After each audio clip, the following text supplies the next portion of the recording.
Graça e paz, irmãos, mais uma vez juntos aqui para falarmos sobre a 13ª lição, fechando a nossa revista do trimestre, inclusive atrasado esse fechamento devido a todo esse processo que nós estamos vivendo de pandemia, de coronavírus e tudo mais, mas sempre sabendo que Deus tem nos sustentado e há de nos abençoar em meio à dificuldade que estamos enfrentando. Mas tenha fé, independente do que esteja acontecendo, meu irmão, tenha fé, com certeza Deus já está entrando com providência. A lição de hoje, ela fala sobre nascimento, o novo nascimento, e o título é O Novo Homem em Jesus Cristo. E não há nascimento genuíno do ponto de vista espiritual sem passar por Cristo, sem a figura, a pessoa de Cristo fazendo isso.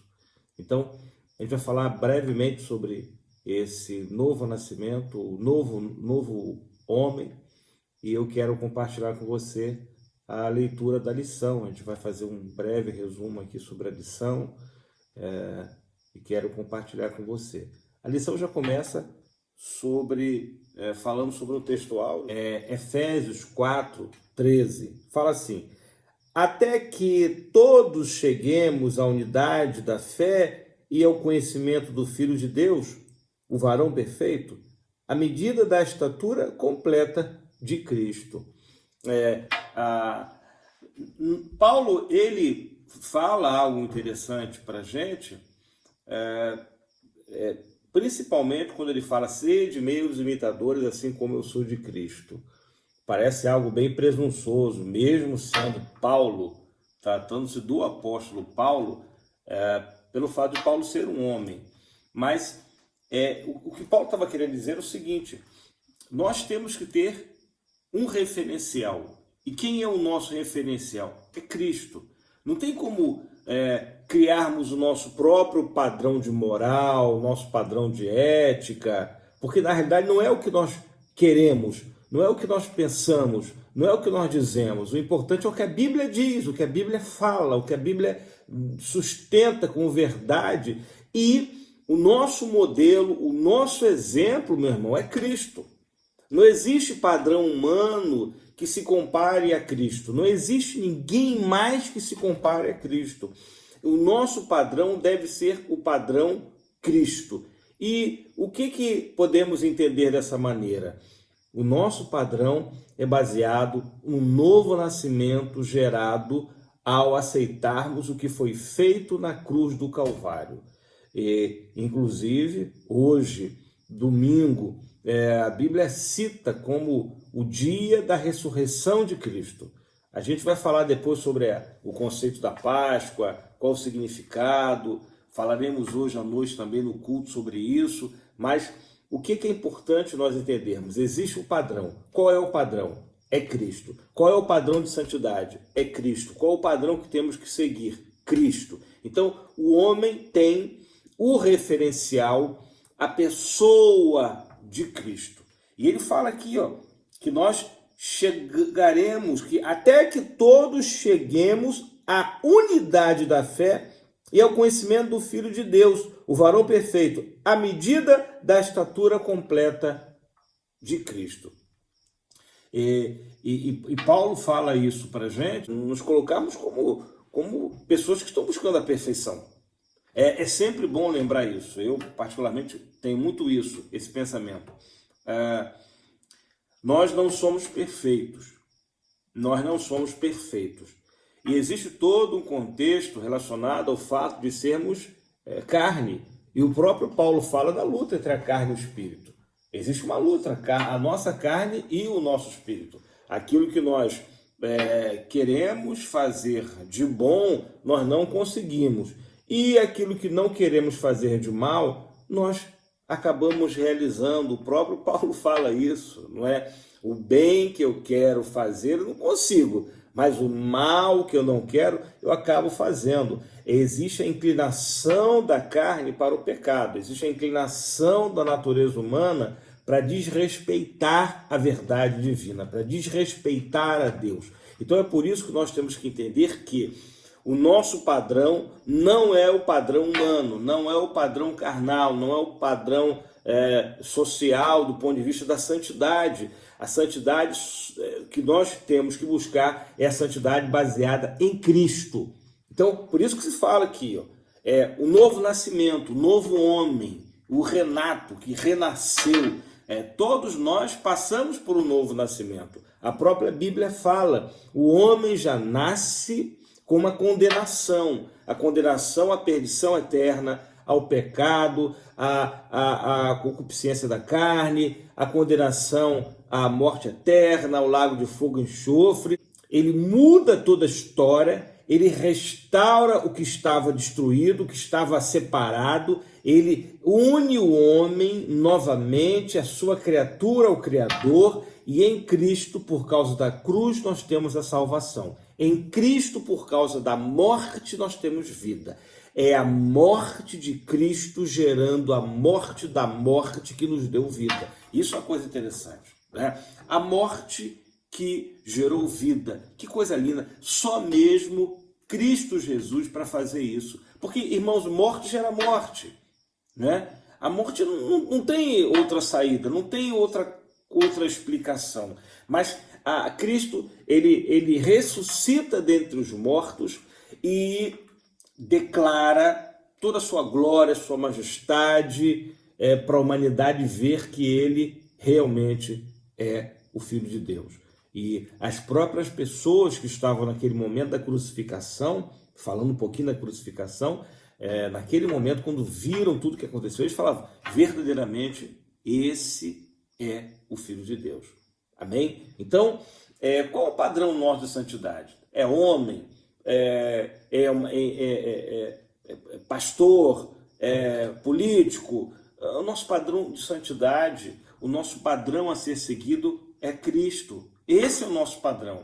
É isso que a gente precisa entender. O nosso padrão é Cristo. Então essa lição vai falar um pouquinho sobre... Na verdade prática, fala assim, a salvação em Jesus Cristo leva-nos à perfeição espiritual, moral e ética. Porque ele, embora Deus, foi o mais perfeito e completo dos seres humanos. É o que nós falávamos na lição passada. Cristo é o nosso padrão. Cristo é aquele que esteve aqui na terra, habitou entre nós, mas não pecou. O texto é muito claro, ele não pecou. Ele é o nosso modelo, ele é o nosso exemplo. Está aqui. Embora Deus foi o mais perfeito e completo dos seres humanos. Então, ele se coloca como um de nós e nos mostra que é possível sim, ter uma vida de retidão, ter uma vida de amor, ter uma vida de comunhão, ter uma vida de intimidade, ter uma vida de compromisso com o Senhor Jesus. Aqui na introdução fala inicialmente sobre a possibilidade de buscarmos a perfeição. Então, ela já começa com uma pergunta assim, é possível alcançar a perfeição espiritual nessa vida? É interessante essa pergunta, porque algumas pessoas acham que não é possível, que não adianta buscar a perfeição, que nós somos o que somos errados porque nascemos errados, a nossa natureza humana jamais nos permitirá alcançar um nível de perfeição desejado por Deus ou desejada por Deus, mas não é por aí. Apesar de sermos imperfeitos devido à nossa natureza humana, mas a palavra nos estimula a cada vez mais buscarmos a perfeição. E quem pode nos dar essa perfeição? Cristo.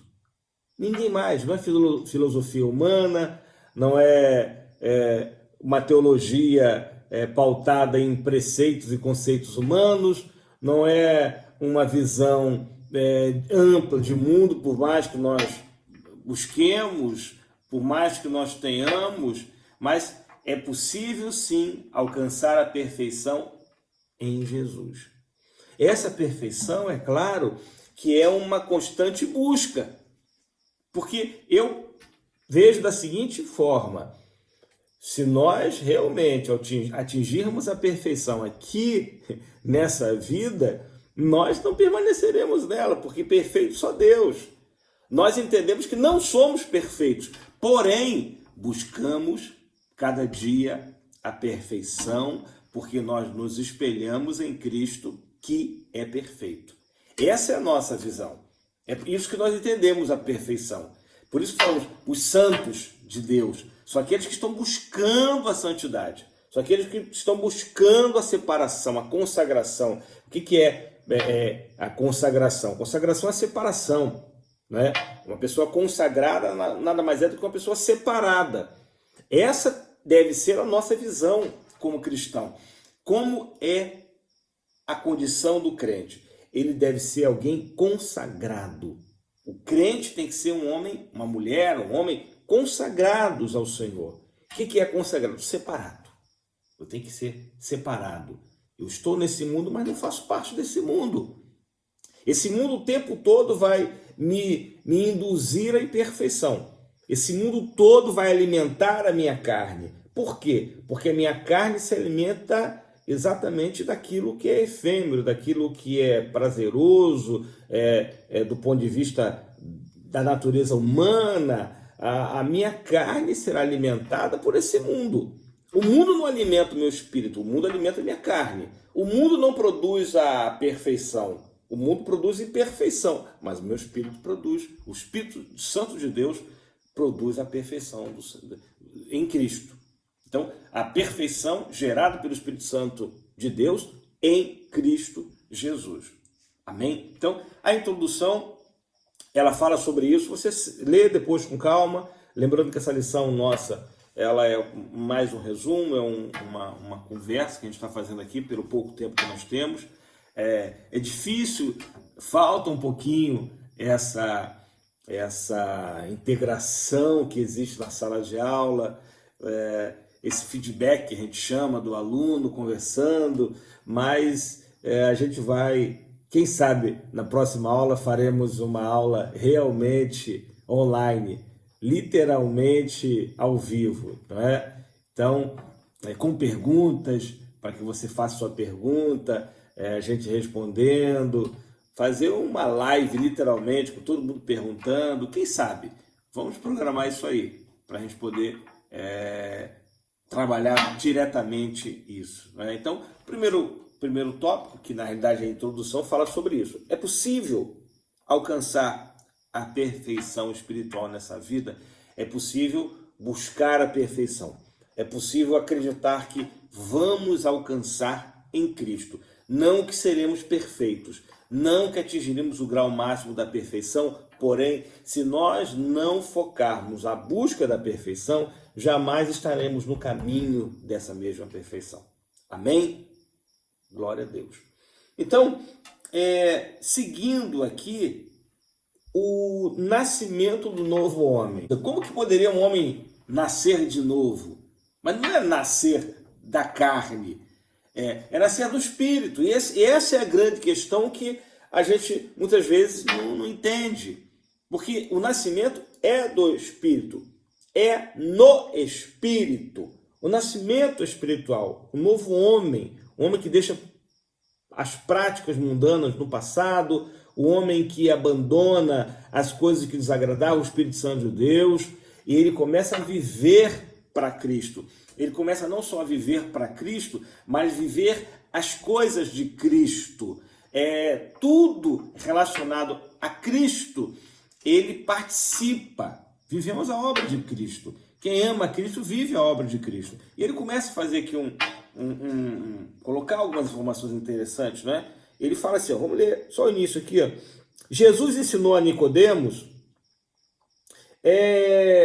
redomado mestre da lei, que o novo homem não é gerado nem da carne nem do sangue, mas de Deus, da água e do Espírito. Então, Uma vez eu ouvi uma senhora falando a respeito do esposo. É uma pessoa que à época não era compromissada com o evangelho, uma pessoa dada a vícios, a coisas que desagradavam a Deus, manchavam inclusive a reputação dele como mantenedor do lar e coisas do gênero. E ela falava, o meu esposo, ele assumiu um compromisso de andar na linha comigo, de fazer as coisas certas, de ser a pessoa que tem que ser como pai, como mantenedor, como marido e tudo mais. Eu falei para ela, olha, minha irmã, muito bom que seu esposo teve essa percepção, que ele precisa mudar, que ele tem que ter uma postura diferente, porém, eu só creio naquilo que é produzido como um novo nascimento, como nova criatura, mediante Cristo Jesus. Não existe novo nascimento, não existe nova criatura sem a pessoa de Cristo. Se Cristo não está, não existe nova criatura, não existe novo nascimento. Então, para que haja novo nascimento, tem que ter Cristo. Cristo tem que estar nesse projeto. Cristo tem que estar presente nesse novo nascimento. Senão, não é novo nascimento. É tudo menos novo nascimento. E aí ele fala aqui, interessante, exatamente questionando ou respondendo o questionamento de Nicodemos, completamente perdido do ponto de vista do que era o novo nascimento. E ele coloca alguns tópicos aqui. Por exemplo, o primeiro tópico ele fala assim, nascido não do sangue, nem da carne. Então, esse nascimento não é um nascimento biologicamente falando, né? Não é um nascimento natural, não é gerado humanamente falando, mas é algo que transcende o conhecimento humano, é além do conhecimento humano, é um novo nascimento. Então, primeiro, nascido não do sangue nem da carne, não é nascido do sangue nem da carne. Segundo tópico, ele também fala, nascido de Deus. É aí onde a gente quer chegar. Esse nascimento, ele tem que ser gerado por Deus, mediante Cristo Jesus, mediante a aceitação, mediante uma nova visão do que é a vida, do que é uma criatura que, de novo, é unida ao seu Criador. A Bíblia fala que o homem pecou e por causa do pecado de Adão e Eva, todos nós fomos destituídos da glória de Deus. Todos nós fomos destituídos da glória de Deus, fomos separados, fomos dessa comunhão, mas o que acontece com Cristo? Ele faz o resgate. Ele faz o resgate de todos nós. Ele paga a nossa dívida. O que acontece é isso. Cristo paga a nossa dívida, nos resgata como seus, e não somos seus como escravos, são meus filhos. Né? Então, nós não somos mais escravos não somos escravos do mundo. Nós não somos condenados mais pelo mundo eternamente. Nós somos servos. Fomos comprados por um preço muito alto. A salvação vem de graça. Sabe, irmãos, o que é graça? Favor imerecido. Salvação vem de graça pela graça. Que coisa linda, né? Salvação vem de graça pela graça de Cristo. Só que tem uma coisa, dizem por aí que não tem almoço grátis, não é isso que falam? Para dizer que, olha, nada de graça nessa vida. Realmente, para gente, foi de graça. Nós não tivemos que pagar nada por essa salvação. Porém, do ponto de vista prático, ela não foi totalmente de graça, porque o meu Senhor, que fez os céus e a terra, morreu para que eu tivesse a vida eterna. Então, alguém pagou o preço. A minha dívida foi paga na cruz do Calvário. A sua dívida foi paga na cruz do Calvário. Satanás não pode te acusar mais. Satanás não pode te apontar mais. Satanás não pode falar que você é propriedade dele. Não pode. Nós não somos mais dominados, nós não temos nenhum tipo de pendência com o inimigo, não existe mais legalidade sobre a nossa vida. Por quê? Porque Cristo Jesus morreu por nós e por causa disso nós temos acesso a todo o processo do novo nascimento. Então, segundo ponto, em Deus, nascido de Deus. Eu sou nascido de Deus. Está falando aqui, ó. Fala aqui o primeiro parágrafo, ou primeira parte do primeiro parágrafo, fala assim, ó. O nascimento do novo homem é descrito pelo evangelista como um ato de nascer de Deus. João 1,12, né? Isso implica aceitação pela fé do plano de salvação que o Pai Celeste elaborou bem antes da fundação do mundo. Apocalipse 13:8. Então, nota que se eu sou nascido, se eu tenho um novo nascimento, eu preciso entender tudo o que aconteceu na cruz. Nenhuma condenação há mais para aqueles que estão em Cristo. Que coisa linda, irmãos. Não há mais nenhuma acusação. O grande problema de algumas pessoas, irmãos, é que as pessoas, elas não conseguem aceitar que um dia elas foram perdoadas. Elas não conseguem. Existem pessoas que carregam peso de coisas que fizeram no passado, práticas do passado, em que Cristo Jesus, o próprio Senhor Jesus, que deu a sua vida por nós, não se lembra mais. Passou, acabou tudo. Hoje nós somos pessoas renascidas. Você é um renascido. Renato nasceu novamente. Você renasceu. E o 3, aqui também, interessante, que é nascido da água. O batismo em águas só tem efeito salvador quando recebido pela fé. Marcos 16:16.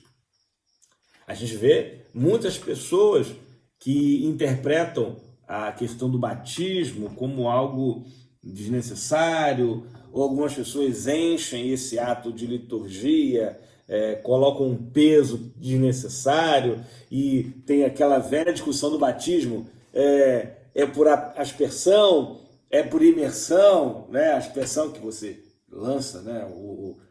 A água, ou joga a água, ou por imersão que você mergulha a pessoa. Ora, o que importa é o batismo na água, o que importa é o propósito, o que importa é a intenção, o que importa é o desejo, o que importa é querer nascer de novo, o que importa é saber que Cristo Jesus deu a vida, e eu estou declarando publicamente: eu aceitei, eu reconheci, eu estou disposto a nascer de novo. O meu nascimento é gerado pela morte de cruz. O nascimento gerado pela morte de cruz é a vida pela morte que Cristo teve na cruz do Calvário. Então, nascer da água também. Batismo é algo lindo, maravilhoso. Eu digo que o batismo é uma festa também da igreja, a exemplo da Santa Ceia, não é? Porque o batismo, a pessoa está reconhecendo publicamente que ele é de Cristo, está ali simbolicamente dizendo que o que passou já ficou para trás, é uma nova vida. Quando ele está levantando aquelas águas, ele está deixando para trás tudo literalmente que ele viveu, e está recomeçando. Está começando uma vida pura, uma vida dedicada a Cristo, uma vida de abstinência, uma vida de devoção, uma vida de obediência, ao contrário do que se prega. Eu diria que o Evangelho, se nós pudéssemos resumir o que seria o Evangelho, eu diria para você que o Evangelho, se você me perguntasse, defina o Evangelho em uma palavra, eu diria para você, vou definir. O Evangelho pode ser definido com uma palavra: renúncia. Renúncia. Se nós pudéssemos dizer o que é o Evangelho em uma só palavra, o que me vem à mente é renúncia. Por quê? Eu renuncio a muitas coisas. A muitas coisas. Mas a maior renúncia que eu posso fazer é a renúncia do meu eu. Abrindo mão do meu eu, da minha carne, daquilo que a minha carne deseja, daquilo que a minha carne socialmente busca, daquilo que a minha carne busca se alimentar. Eu abro mão disso para fortalecer o meu espírito. Quando eu fortaleço o meu espírito, eu fortaleço em Cristo, em Jesus Cristo, que morreu por nós. Amém? Outro ponto importante aqui, irmãos, é nascido do Espírito Santo. Lembrando para você que o Espírito Santo é Deus. O Espírito Santo não é uma força ativa, como algumas pessoas costumam falar, algumas seitas costumam dizer. O Espírito Santo é Deus. É uma pessoa. Tem sentimentos, tem personalidade. O Espírito Santo é Deus. Muito claro nisso. Então, quando nós falamos, nascido do Espírito Santo, nós estamos falando o quê? Gerados pelo Espírito Santo. Gerados. Porque se eu entendo que a minha carne ela está sendo mortificada, olha, é o meu espírito que está sendo alimentado, o Espírito Santo está agindo dessa maneira, porque eu tenho o Espírito Santo. Se o Espírito Santo habita em mim, e eu permito que esse processo se concretize, evidentemente que esse nascimento se dará pelo Espírito Santo. Quero lembrar você, meu irmão, que o Espírito Santo ressuscita Cristo dentre os mortos. O Espírito Santo ressuscita Cristo. Então, quando eu aceito a Cristo, eu morro para o mundo também. Do ponto de vista da minha carne, do velho homem, da minha natureza pecaminosa, da natureza do passado, ela morre, ou pelo menos deve morrer, não é? Pelo menos deve morrer. Assim como o Espírito Santo ressuscita Cristo, assim como ele ressuscitou a Cristo dentre os mortos, é o Espírito Santo quem vai me fazer renascer, vai me fazer reviver, vivendo pelo Espírito Santo, vivendo pelo Todo-Poderoso. E ele fala aqui, só os primeiros trechos aqui, ele fala assim, a regeneração só é possível, olha que coisa linda, a regeneração só é possível através da atuação do Espírito Santo na vida do pecador, olha que interessante, arrependido. Na vida do pecador arrependido. É ele quem opera o novo nascimento. João 3:6.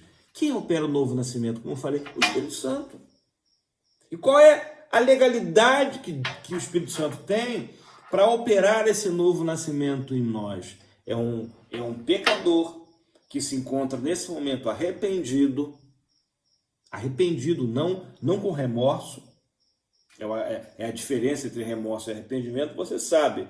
O remorso é alguém que fica pensando naquilo que deixou de conquistar, naquilo que perdeu, naquilo que deixou de fazer, naquilo que teve que abrir mão. O arrependido não. O arrependido, ele se arrepende do ato praticado, das consequências do seu ato, como uma afronta ao Criador, como uma afronta ao Deus Todo-Poderoso que deu a vida por ele. Jesus Cristo deu a vida por ele na cruz. Então, o arrependimento é algo necessário para que o Espírito Santo haja no coração do pecador. Se eu estou arrependido, o Espírito Santo encontra no meu coração arrependido ali um solo fértil para semear. Encontra ali no meu coração condições para gerar um novo nascimento. Então, lembrando sempre disso, o Espírito Santo é aquele que vai gerar esse nosso novo nascimento. Amém? Outro tópico aqui, que é exatamente o segundo tópico. Importante, a justificação do novo homem. Novo homem. Nós, quando aceitamos a Cristo, deixamos o velho homem para trás, deixamos o homem do pecado para trás e nos tornamos nova criatura.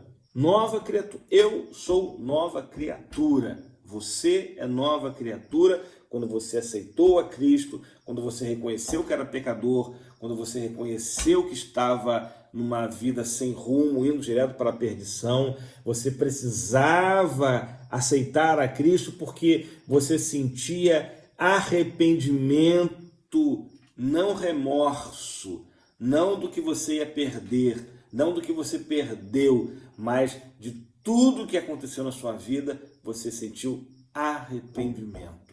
Então, ele fala o seguinte, justificação. A justificação do novo homem, no tópico 2. Ele fala assim, só a introdução, o novo homem nasce através da fé em Jesus. Que coisa linda! O novo homem nasce por causa da fé em Cristo. Conheci pessoas que se aproveitaram do fato de serem evangélicas para poder entrar para a política, por exemplo, para poder entrar no mundo gospel de louvor, de gravação de CDs, de pregações, essas coisas todas, vendo o reino de Deus como algo rentável, lucrativo. Mas ele está aqui, ó, o novo nascimento, está aqui dizendo aqui no texto, o novo nascimento é através da fé em Jesus Cristo. Está aqui. Num contexto de injustiça e pecado. Por isso, precisa de um novo status diante do tribunal de Deus. A justificação é pela fé. Então, a nossa justificação é pela fé. Eu sou justificado por meio da minha fé em Cristo Jesus. É por isso. Por Cristo. Por Ele, somente por Ele. E mais nada. Mais nada. Não precisa de ritual, você não precisa fazer voto, você não precisa comprar sua bênção, levar dinheiro para fulano, para ciclano. Você precisa de fé. Fé. Você vai aceitar a Cristo, você aceitou a Cristo. É a coisa mais simples que pode acontecer, aceitar a Cristo. Alguém que aceita Cristo é um ato de fé. Eu lembro que uma vez nós estávamos numa campanha de evangelização e tínhamos um grupo de evangelismo e chegou um rapaz e ele falou, eu quero aceitar a Cristo. E eu fui, impus as minhas mãos sobre a cabeça dele e orei, Senhor Jesus, toma esse rapaz, fulano de tal, nas tuas mãos, ele está te reconhecendo como único e suficiente Salvador, guarda a vida dele, firma os passos dele, que ele realmente seja, a partir de hoje, uma nova criatura, em nome de Jesus, amém. Orei mais ou menos assim, nesses poucos segundos que você ouviu eu orar.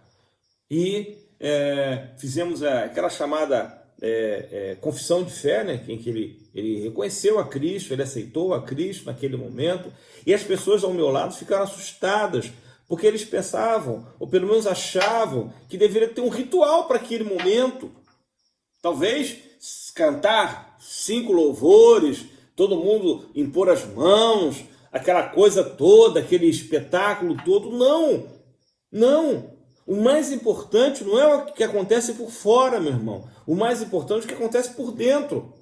A conversão não é de fora para dentro, a conversão é de dentro para fora. O que nós vemos sendo feito por uma pessoa que vai lá na frente aceitar Jesus é apenas uma parte do que já aconteceu dentro do coração dela. Essa é a realidade. Então, essa palavra de Deus é tremenda, porque o arrependimento é algo que começa de dentro para fora, não de fora para dentro. As pessoas não vão a Cristo, genuinamente falando, para que os outros vejam. Elas apenas confirmam o que já aconteceu dentro do coração delas. Isso que é importante.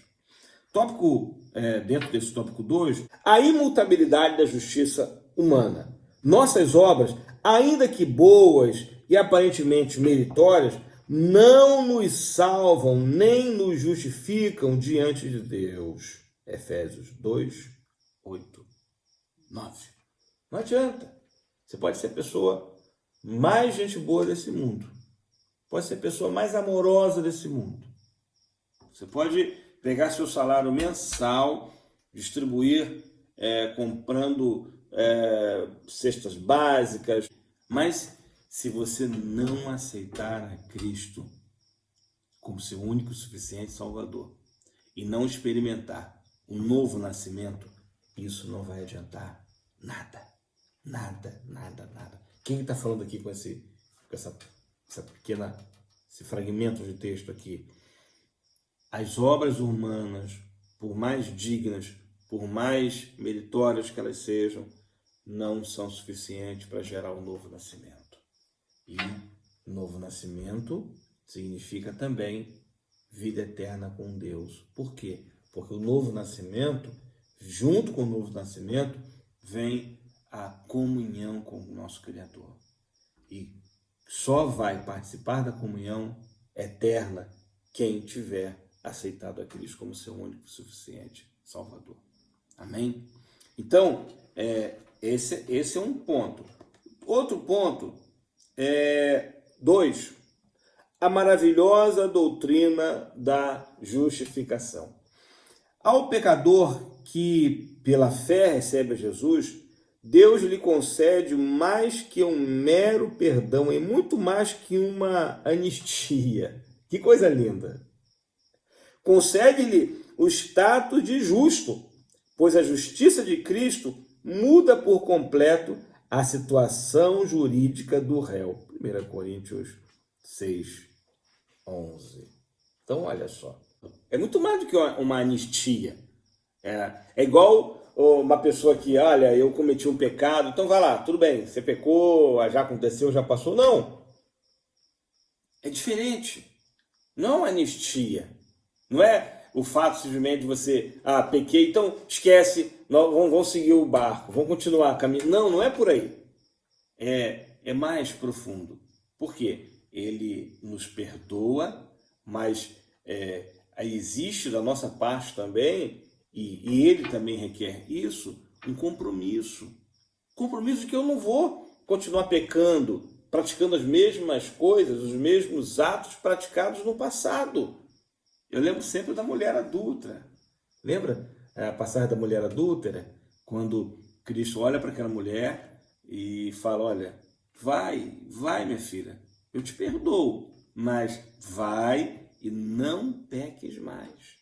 Não é simplesmente perdoar o passado, não é simplesmente passar uma borracha no que passou, não é isso, irmãos.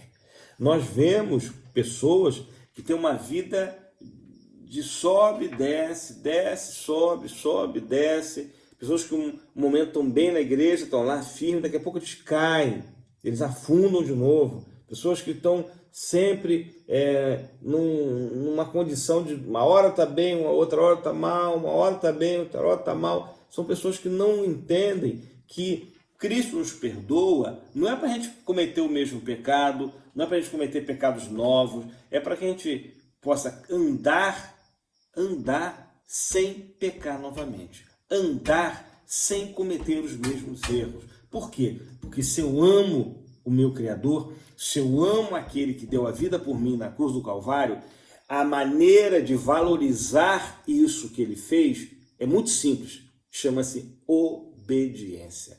Eu reconheço o que Cristo fez na cruz do Calvário mediante a minha obediência. Ele mesmo fala, quem é que ama Cristo? Quem ama Cristo é aquele que tem os seus mandamentos e os guarda.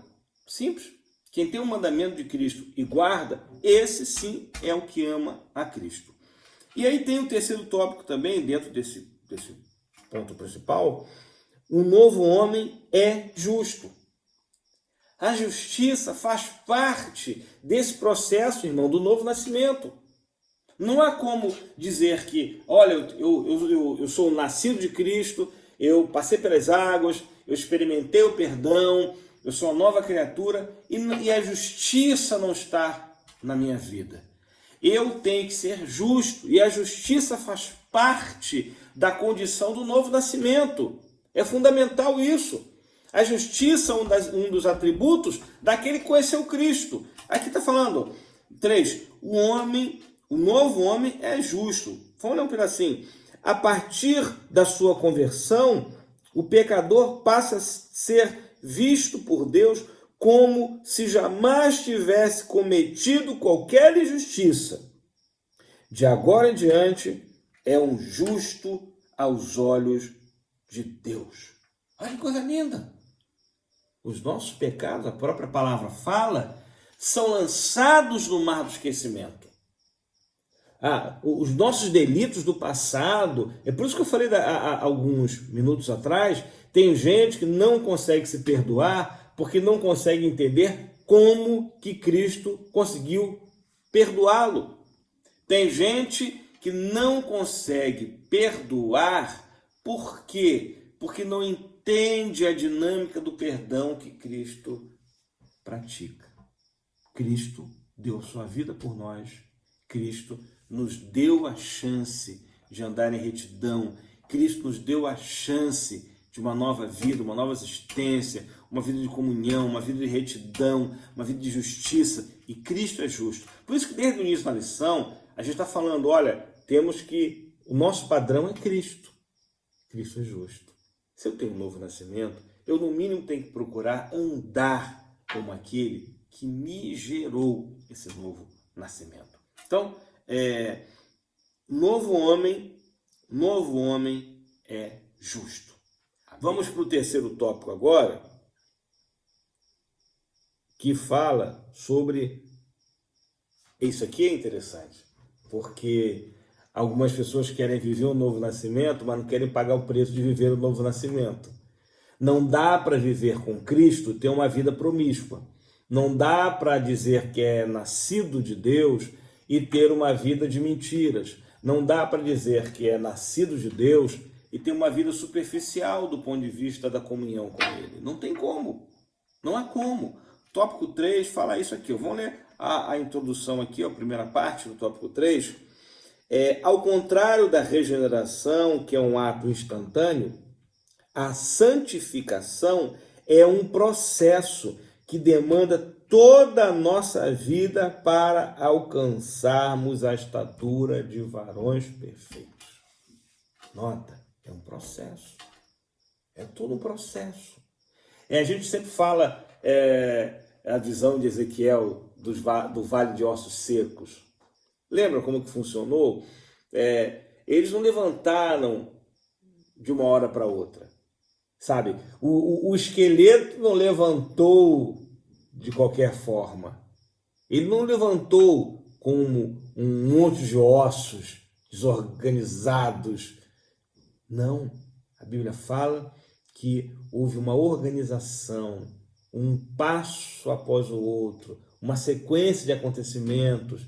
Foi formado ali órgãos, foi formado ali um ambiente propício para que aqueles ossos se reestruturassem como parte de um todo que era aquilo repleto de vida de um ser humano.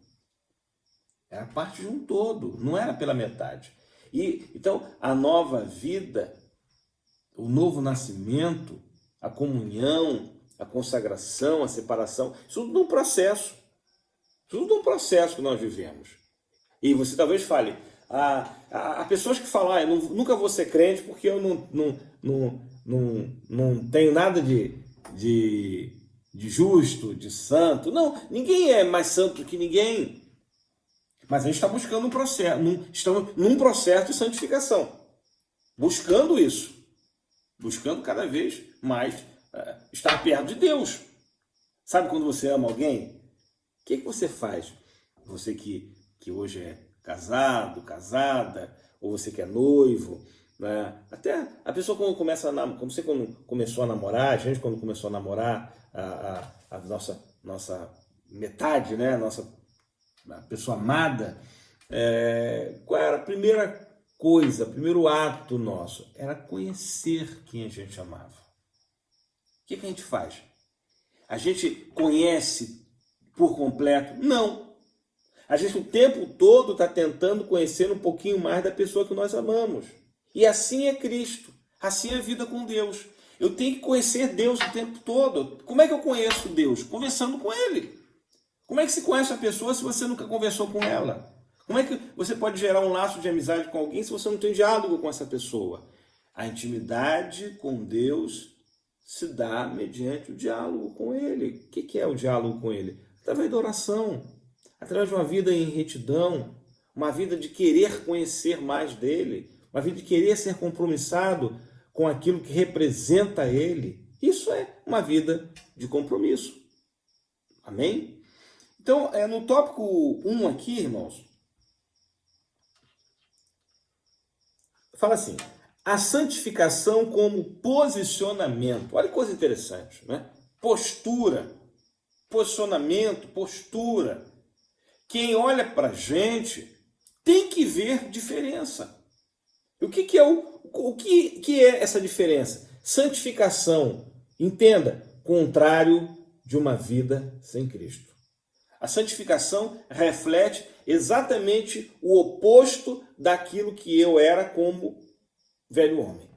A santificação, ela reflete uma vida de intimidade. A santificação reflete uma vida em que eu proclamo com os meus atos, com a minha própria existência, um novo nascimento em Cristo Jesus. Não um novo nascimento para entrar na política, não um novo nascimento para ganhar dinheiro em cima das pessoas, não um novo nascimento como projeto de poder, mas um novo nascimento genuíno, verdadeiro, através de Cristo Jesus. E só para ler aqui um pedacinho, no exato instante de sua conversão, o pecador arrependido passa a ser visto não apenas como um justo, mas também como santo por Deus e pela igreja. Que coisa linda! O próprio Senhor olha para aquela pessoa e fala: meu filho, os teus pecados estão sendo lançados no mar do esquecimento. Eu não quero saber quem você foi.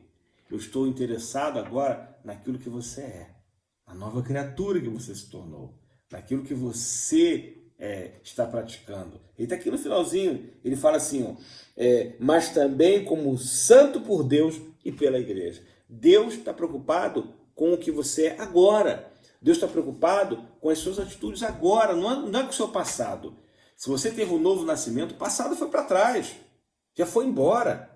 Deus nem se lembra mais. A Bíblia fala, ele faz questão de não se lembrar, ele não se preocupa com isso mais. Agora, o grande problema é quando nós mesmos não conseguimos nos perdoar. É quando o tempo todo o velho homem bate a nossa porta. Esse é o grande problema. Essa é a grande questão. Não é verdade? E outra coisa que ele coloca aqui no final, visto não apenas como justo, mas também como santo por Deus, e tem aqui, pela igreja. O batismo, um dia desse alguém veio me perguntar se podia se batizar. E eu explicava o conceito do batismo. Você se batiza, quando você se batiza, você faz parte daquele corpo, daquela igreja. Você faz parte do corpo. Você é membro ali daquele corpo. E é importante que os membros sejam santos. Os membros vejam você, veja todos nós como santos. Não só vejam, mas que sejamos santos. Porque não é o que as pessoas veem em nós, mas aquilo que nós realmente somos. Porque o que as pessoas veem em nós, irmãos, é um fragmento da realidade. Porque nós somos aquilo que somos por dentro. Nós somos aquilo que praticamos no nosso coração. Nós somos aquilo que fazemos em relação a Deus quando ninguém vê. Esse é o velho ou o novo homem. Depende de nós. Amém?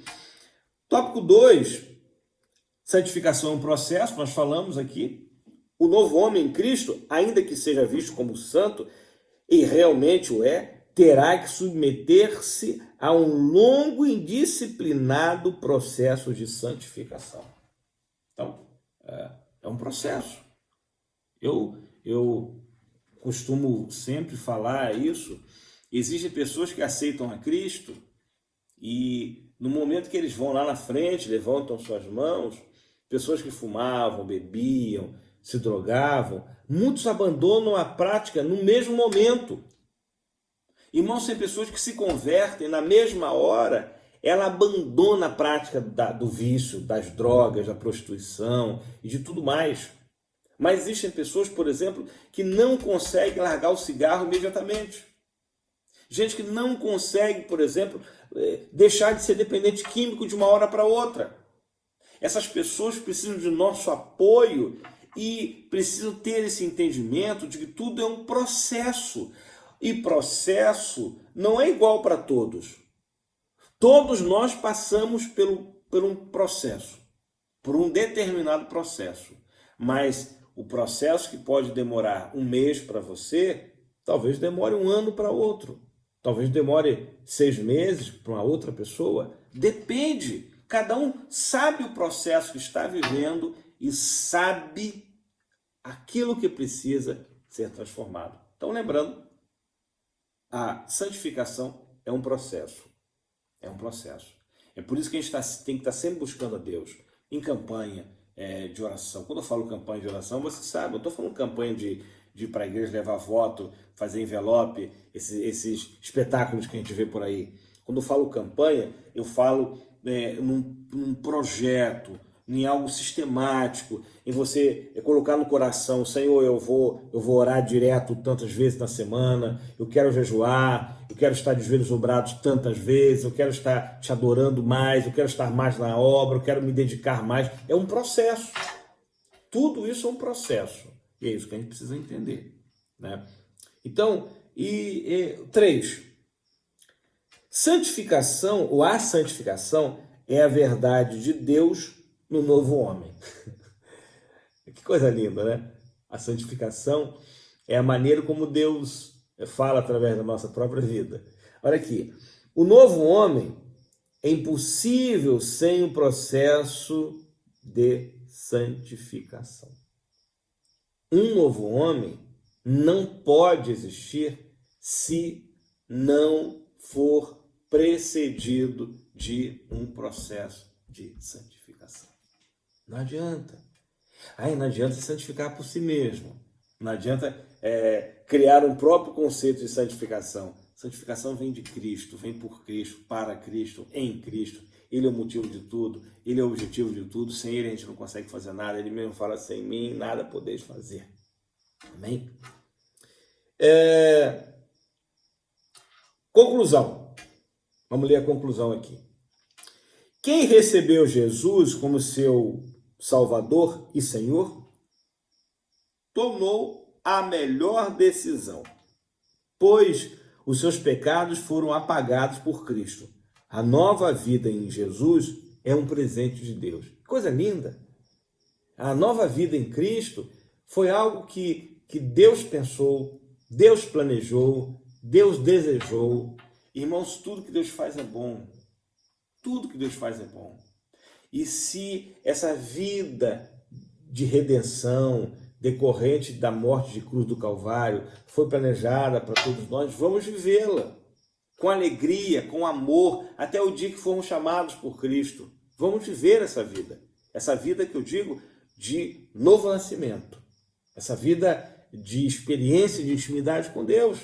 Não a vida baseada em conceitos e preceitos humanos, mas uma vida baseada na verdade do Evangelho.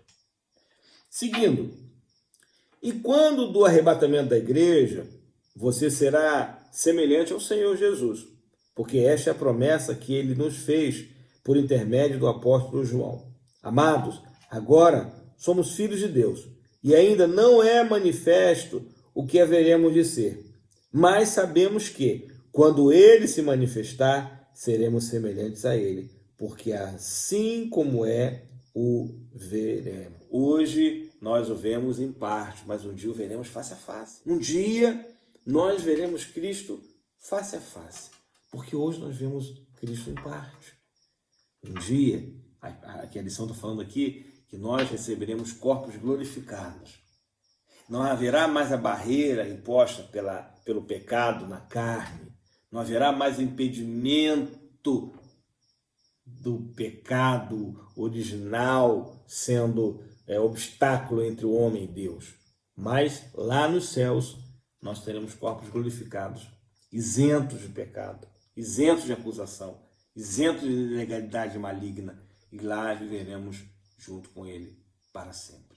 Então, meu irmão, que você possa experimentar genuinamente verdadeiramente, unicamente, o novo nascimento de Cristo. Porque é para isso que estamos aqui, para declarar para o mundo que nós somos renascidos. Nós morremos para o mundo, nascemos para Cristo. Essa é a verdade do Evangelho. Esse é o Evangelho que liberta, as boas novas do reino, esse Evangelho que traduz, transforma sofrimento em alegria, esse Evangelho que faz a gente sorrir. Então, irmãos, creia que o Senhor é poderoso para te abençoar, para te dar um novo nascimento a cada dia. Vamos pedir isso ao Senhor. Senhor, eu quero nascer a cada dia. Eu quero renascer a cada dia. E isso é para a honra e glória do nome dele. Amém? Deus te abençoe rica e abundantemente. Vamos fazer uma oração? Pai, nós te agradecemos, te louvamos. Tome conta, cure, transforme, restaure, nos dê condições de viver verdadeiramente esse processo do novo nascimento até encontrarmos a perfeição em Ti. Perfeição somente em Ti. Somente em Ti. Para a honra e glória do Teu nome. Amém, Senhor. E amém, Jesus. Deus abençoe você. Deus te dê um domingo abençoado. Para a honra e glória do nome dEle. Amém, Senhor. E amém, Jesus. Vá em paz, meu irmão. Deus te abençoe.